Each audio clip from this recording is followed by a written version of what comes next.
ಎಲ್ಲರಿಗೂ ನಮಸ್ಕಾರ. ಮುಳಬಾಗಿಲು ತಾಲೂಕು ಆವಣಿ ಹೋಬಳಿ ಮಜರಾ ರಾಮಾಪುರದಲ್ಲಿ ಇದೇ 19 ಮತ್ತು 20ನೇ ತಾರೀಕು ಶ್ರೀರಾಮ ಕೋಟೆಯನ್ನು ನಮ್ಮೆಲ್ಲ ಗ್ರಾಮಸ್ಥರು ಯುವಕರು ಸೇರಿ ಮತ್ತು ಶ್ರೀರಾಮನ ಭಕ್ತರು ಸೇರಿ ಮುಳಬಾಗಿಲು ತಾಲೂಕಿನ ಹಿರಿಯರು ಮತ್ತು ಕಿರಿಯರು ಎಲ್ಲ ಶ್ರೀರಾಮನ ಭಕ್ತರು ಸೇರಿ ನಮ್ಮ ಒಂದು ಗ್ರಾಮದಲ್ಲಿ ಶ್ರೀರಾಮ ಕೋಟೆಯನ್ನು ಪ್ರಾರಂಭಿಸಿದ್ದೇವೆ. ತಾವೆಲ್ಲ ಭಕ್ತಾದಿಗಳು 19ನೇ ತಾರೀಕು ಶನಿವಾರ ಬೆಳಗ್ಗೆ 9 ಗಂಟೆಗೆ ಶ್ರೀರಾಮನ ಕಂಕಣವನ್ನು ಕಟ್ಟಿಕೊಂಡು ಅವತ್ತಿಂದ ಭಜನೆ ಪ್ರಾರಂಭವಾಗಿ ಕೋಲಾಟ ಪ್ರಾರಂಭವಾಗಿ ನಾವೆಲ್ಲ ಸುತ್ತಮುತ್ತಲಿನ ಗ್ರಾಮಸ್ಥರು ಸೇರಿ ಅದ್ದೂರಿಯಿಂದ ಶ್ರೀರಾಮ ಕೋಟೆಯನ್ನು ಯಶಸ್ವಿ ಮಾಡಬೇಕು ಅಂತೇಳಿ ನಮ್ಮ ಗ್ರಾಮದ ಯುವಕರು ಮತ್ತು ಹಿರಿಯರು ಕಿರಿಯರು ತೀರ್ಮಾನಿಸಿದ್ದಾರೆ. ಅದಕ್ಕೆ ಮುಳಬಾಗಿಲು ತಾಲೂಕು ಮತ್ತು ಕೋಲಾರ ಜಿಲ್ಲೆಯ ಶ್ರೀರಾಮನ ಭಕ್ತರು ಇವತ್ತು ನಮ್ಮ ಜೊತೆಯಲ್ಲಿ ಏನಿದ್ದಾರೆ ಶ್ರೀರಾಮ ಭಕ್ತರು ಅವರ ಸ್ವಇಚ್ಛೆಯಿಂದ ನಾವು ಗ್ರಾಮಕ್ಕೆ ಬರ್ತೀವಿ, ಶ್ರೀರಾಮ ಕೋಟೆಯಲ್ಲಿ ಭಾಗವಹಿಸ್ತೀವಿ ಅಂತೇಳಿ ಇವತ್ತು ನಮಗೆಲ್ಲರೂ ಸಹಕಾರ ಮಾಡ್ತಾ ಇದ್ದಾರೆ. ಅದೇ ರೀತಿಯಾಗಿ ನಮ್ಮ ತಾಲೂಕಿನ ರಾಮ ಭಕ್ತರು ಶ್ರೀರಾಮ ಭಕ್ತರು ಎಲ್ಲೇ ಇರಲಿ ಯಾವ ಮೂಲೆಯಲ್ಲಿದ್ದರೂ ಸಹ ನಾವು ಶನಿವಾರ ದಿನ ಏನು ಪ್ರಾರಂಭ ಮಾಡ್ತಾ ಇದ್ದೀವಿ, ಭಾನುವಾರ ದಿವಸ ಬೆಳಗ್ಗೆ ಒಂದು 9:30ರಿಂದ 10 ಗಂಟೆಗೆ ಸುಮಾರು 100 ಜನ ಆ ಒಂದು ಕಾರ್ಯಕ್ರಮದಲ್ಲಿ ಭಾಗವಹಿಸ್ತೀನಿ ಅಂತ ಹೇಳಿದ್ದಾರೆ. ತಾವು ದಯವಿಟ್ಟು ಶ್ರೀರಾಮಚಂದ್ರನ ಭಕ್ತರು ತಾವು ಅಯೋಧ್ಯೆಗೆ ಹೋಗಿ ರಾಮನ ದರ್ಶನ ಪಡೆಯುವಷ್ಟು ಪವಿತ್ರತೆ ಈ ರಾಮಕೋಟೆಯಲ್ಲಿ ಭಾಗವಹಿಸಿದ್ರೆ ಆ ಒಂದು ರಾಮನ ಆಶೀರ್ವಾದ ಸಿಕ್ಕತ್ತೆ, ಆ ಒಳ್ಳೆಯದಾಗತ್ತೆ ಅಂತೇಳಿ ಇವತ್ತು ನಾವೆಲ್ಲ ಗ್ರಾಮಸ್ಥರು ಸೇರಿ ಯುವಕರು ಸೇರಿ ನಾವು ಶ್ರೀರಾಮ ಕೋಟೆಯನ್ನು ಪ್ರಾರಂಭ ಮಾಡ್ತಾ ಇದ್ದೀವಿ. ದಯವಿಟ್ಟು 20ನೇ ತಾರೀಕು ಭಾನುವಾರ 10 ಗಂಟೆಗೆ ನಮ್ಮ ಗ್ರಾಮಕ್ಕೆ ಬಂದು ಶ್ರೀರಾಮ ಕೋಟೆಯಲ್ಲಿ ಭಾಗವಹಿಸಬೇಕಾಗಿಲ್ಲಿ ತಮ್ಮಲ್ಲಿ ಕಳಕಳಿಯಾಗಿ ಮನವಿ ಮಾಡ್ತಾ ಇದ್ದೀನಿ. ಜೈ ಹಿಂದ್, ಜೈ ಕರ್ನಾಟಕ. ಜೈ ಶ್ರೀರಾಮ್. ಜೈ ಶ್ರೀರಾಮ್. ಜೈ ಶ್ರೀರಾಮ್.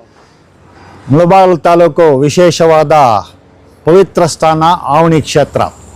82ರಲ್ಲಿ ವಿಗ್ರಹ ಭಂಜನೆ ಆಯಿತು ಬೆಟ್ಟದಲ್ಲಿ, ಸೀತಮ್ಮ ಬೆಟ್ಟದಲ್ಲಿ.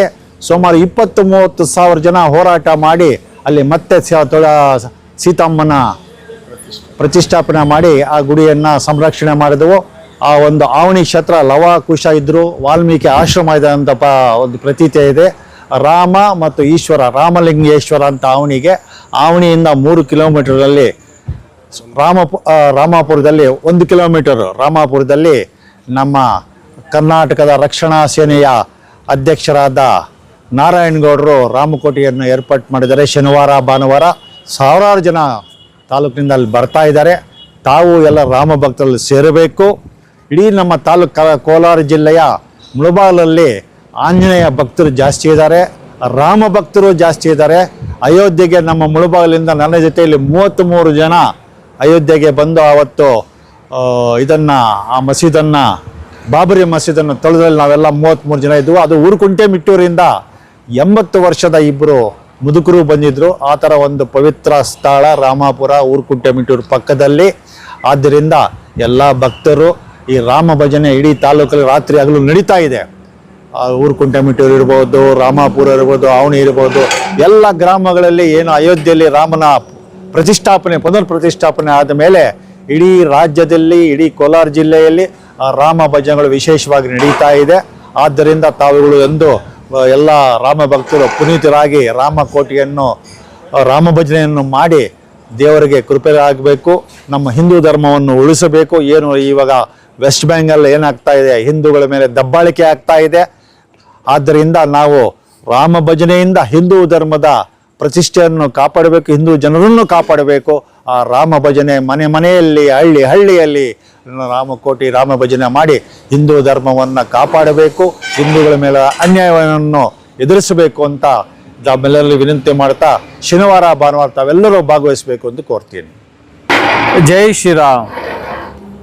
ಬಂಧುಗಳೇ, ಈ ದಿನ ನಮ್ಮ ನಾರಾಯಣಗೌಡರು ನಮಗೆಲ್ಲರಿಗೂ ಸಿಕ್ಕಿ 20ನೇ ತಾರೀಕು ಹಾವಣಿ ಹೋಬಳಿಯ ರಾಮಾಪುರ ಗ್ರಾಮದಲ್ಲಿ ರಾಮಕೋಟೆ ಇದೆ, ಖಂಡಿತವಾಗ್ಲೂ ಬರಬೇಕು ಅಂತೇಳಿ ಹೇಳಿದಾಗ ನನಗೆ ತುಂಬ ಖುಷಿ ಆಯಿತು. ಏಕೆ ಅಂತಂದರೆ ನಾವು ಈಗಿನ ಒಂದು ವಿದ್ಯಮಾನದಲ್ಲಿ ಸುಮಾರು ಆರ್ಕೆಸ್ಟ್ರಾಗಳಿಗೆ ನಮಗೆಲ್ಲನೂ ಒಂದು ಇನ್ವಿಟೇಷನ್ ಬರ್ತಿದೆ. ಈ ಆರ್ಕೆಸ್ಟ್ರಾಗಳ ಜೊತೆಗೆ ಇವತ್ತಿನ ದಿನ ನಮಗೆ ರಾಮಕೋಟಿಗೆ ನಮ್ಮನ್ನು ಇನ್ವೈಟ್ ಮಾಡಿರೋದು ಒಂದು ಒಳ್ಳೆಯ ಶುಭ ಸುದ್ದಿ ನಮಗೆ. ಈ ರಾಮಕೋಟಿ ವಿಶೇಷ ಏನು ಅಂತೇಳಿ ನಾವು ಅಣ್ಣವ್ರನ್ನ ಕೇಳಿದಾಗ ಅವರೊಂದು ಚಿಕ್ಕದಾಗಿ ಒಂದು ಕತೆ ಹೇಳಿದ್ರು. ಈ ರಾಮಕೋಟಿ ನಾವು ಮಾಡ್ತಿರುವಂಥ ವಿಷಯ, ಆ ಒಂದು ರಾಮಾಪುರ ಅನ್ನೋ ಗ್ರಾಮದಲ್ಲಿ ಇವರೆಲ್ಲ ಚಿಕ್ಕ ವಯಸ್ಸಿನಲ್ಲಿದ್ದಾಗ ಒಂದು ಕೋತಿ ಮೇಲೆ ಆಕಸ್ಮಿಕವಾಗಿ ಒಂದು ಲಾರಿ ಹೋದಾಗ ಆ ಕೋತಿ ಆ ಒಂದು ಸ್ಥಳದಲ್ಲಿ ಪ್ರಾಣ ಬಿಡುತ್ತೆ. ಪ್ರಾಣ ಬಿಟ್ಟು ಆ ಕೋತಿನ ಆ ಊರಿನ ಜನ ಎಲ್ಲರೂ ಸೇರಿ ಅಲ್ಲಿ ಒಂದು ಸಮಾಧಿ ರೀತಿಯಲ್ಲಿ ಒಂದು ನಿರ್ಮಾಣ ಮಾಡಿದಾಗ ಎಲ್ಲರೂ ಆ ಒಂದು ಜಾಗನ ಒಂದು ಹನುಮಾನ್ ದೇವಸ್ಥಾನ ಥರ ಅದನ್ನು ಸೃಷ್ಟಿ ಮಾಡಿದಾಗ ಅಲ್ಲಿ ನಮ್ಮ ನಾರಾಯಣಗೌಡರು ದೇವಸ್ಥಾನ ಇಲ್ಲಿ ಹನುಮಾನ್ ದೇವಸ್ಥಾನ ಕಟ್ಟಬೇಕು ಅಂತೇಳಿ ಒಂದಷ್ಟು ಊರಿನ ಯುವಕರು, ಊರಿನ ಜನ ಎಲ್ಲರೂ ಸೇರಿ ಒಂದು ಪ್ರಯತ್ನ ಮಾಡಬೇಕಾದ್ರೆ ಆ ಜಾಗದಲ್ಲಿ ದೇವಸ್ಥಾನ ಕಟ್ಟೋದಕ್ಕೆ ಸಾಧ್ಯನೇ ಆಗ್ಲಿಲ್ವಂತೆ. ಆಗ ಹಿರಿಯರನ್ನ ಕೇಳಿದಾಗ ಯಾಕೆ ಈ ಥರ ಆಗ್ತಿದೆ ಅಂತೇಳಿ ಕೇಳಿದಾಗ, ಆಂಜನೇಯ ಸ್ವಾಮಿ ದೇವಸ್ಥಾನ ಕಟ್ಟಬೇಕು ಅಂತಂದ್ರೆ ಅಷ್ಟು ಈಸಿಯಾಗಿ ಯಾರ ಕೈಯಿಂದನೂ ಆಗೋದಿಲ್ಲ. ಅಲ್ಲಿ ಆಂಜನೇಯ ಸ್ವಾಮಿ ದೇವಸ್ಥಾನ ನಿರ್ಮಾಣ ಆಗಬೇಕು ಅಂತಂದ್ರೆ ಅಲ್ಲಿ ಮೊದಲಿಗೆ ರಾಮಕೋಟಿನ ಜಪಿಸ್ಬೇಕಾಗುತ್ತೆ, ರಾಮಕೋಟಿನ ಭಜನೆ ಮಾಡಬೇಕಾಗುತ್ತೆ ಅಂತೇಳಿ ಹೇಳಿದ್ರಂತೆ. ಸೊ ಹಾಗಾಗಿ 20ನೇ ತಾರೀಕು ನಮ್ಮ ರಾಮಾಪುರದಲ್ಲಿ ಅದ್ದೂರಿಯಾಗಿ ನಮ್ಮ ಆಂಜನೇಯ ಸ್ವಾಮಿಯ ರಾಮಕೋಟಿನ ಏರ್ಪಡಿಸಿದ್ದಾರೆ. ಎಲ್ಲ ನಮ್ಮಂಥ ಯುವಕರು ಪ್ರತಿಯೊಬ್ಬರು ಸಹ ಅಲ್ಲಿ ಬಂದು ಆ ಒಂದು ರಾಮಕೋಟಿನ ನೋಡಿ ಆ ಒಂದು ಹನುಮಾನ್, ಆ ಒಂದು ಆಂಜನೇಯನ ಒಂದು ದೇವಸ್ಥಾನನ ನಿರ್ಮಾಣ ಮಾಡೋದಕ್ಕೆ ನಾವೆಲ್ಲರೂ ಸಹ ಒಂದು ಆಶೀರ್ವಾದನ ನಾವು ತೊಗೊಂಡು ಬಂದರೆ ತುಂಬ ಚೆನ್ನಾಗಿರುತ್ತೆ.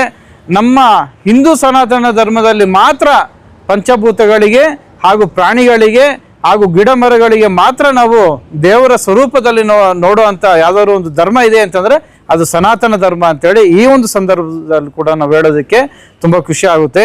ಜೈ ಶ್ರೀರಾಮ್.